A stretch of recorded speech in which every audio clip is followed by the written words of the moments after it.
Hi everybody, this is Gary Dean, and this is our nightly video report for Wednesday, June 15th, 2016. So the bulls did their normal, it's a Fed day. We could march it higher because the bears are always scared on a Fed day, and they've been correct for I don't even know how many. But the thing is that they gave it all back towards the close, really the last 15 minutes, and it's just showing us that this market is weak. I do believe that this is going to be a very, very important top, and even though I'd be very careful shorting right now, just because even if we head down, the support levels at 2059 and then down at the 2048, and most likely we're going to get some bullish divergences. So I think, from these levels right here, we closed at 2071. We could get a larger retracement, and it may come up and close this gap before things start to fall apart again. So I'm not recommending or pounding the table to buy anything, because the move from the February lows was just exaggerated so much that it's hard to really pinpoint where support will hold, especially now that 2085 got taken out, and you can see that's now resistance. So if they head down, I think really the best way to put this is the bears need to get it through this 2064.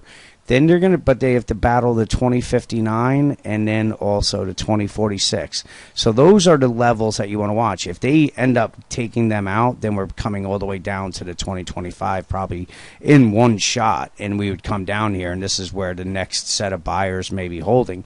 The bulls need to get it through to 2085. If they do that, then we could see a move up to the 2097, or like I said, possibly even come up and closing this gap at the 2115. So there's, these gaps, especially at the highs here, they're, I don't like going aggressively short against them because we haven't had one that hasn't been filled, but it may not get filled until the S&P is back below the 1900. Who knows? So I'm just saying, if we do get a rally off of these or a bounce, they just leave the door open that it may be coming back up to these levels just to close the gap. So again, bulls need to push it through the 2085, 2097, and then the 2105, 2108 is the next resistance area. On the hourly chart, you can see we burned off. We got off at extreme oversold levels, but nothing. We never got into positive territory. So it's one of those things that if we do head lower, we should start to see the bullish divergences. And I'm not saying that we're going to get the big rally off of that, but the thing is that it's just very risky to be adding or getting aggressive on the short side. Just like it wasn't, when we were pretty oversold yesterday and nearing support, it wasn't a good idea, and that we knew that the 2085 was going to be the resistance level, so that would have been where you were looking to short. Would it be up here? So if we take a look at the 15-minute chart,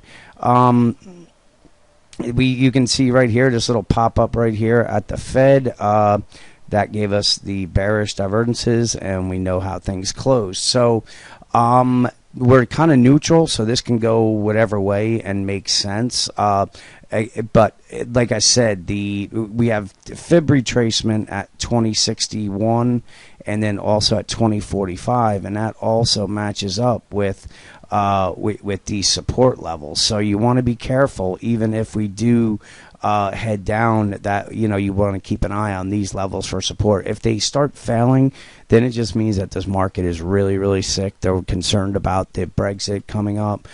They're concerned about the presidential stuff. But so it is definitely risky to buy dips. But if we're just going off of a technical basis, if we take out the 2064 lows, there's a good shot that we will find some kind of buyers down at the 2061 or even the 2048 that could give us a decent bounce, and you may be able to trade it. But you want to make sure that support holds, because if that doesn't hold, then we're having a straight line down to the 2024. So with that, have a great night, and I'll talk to you guys tomorrow.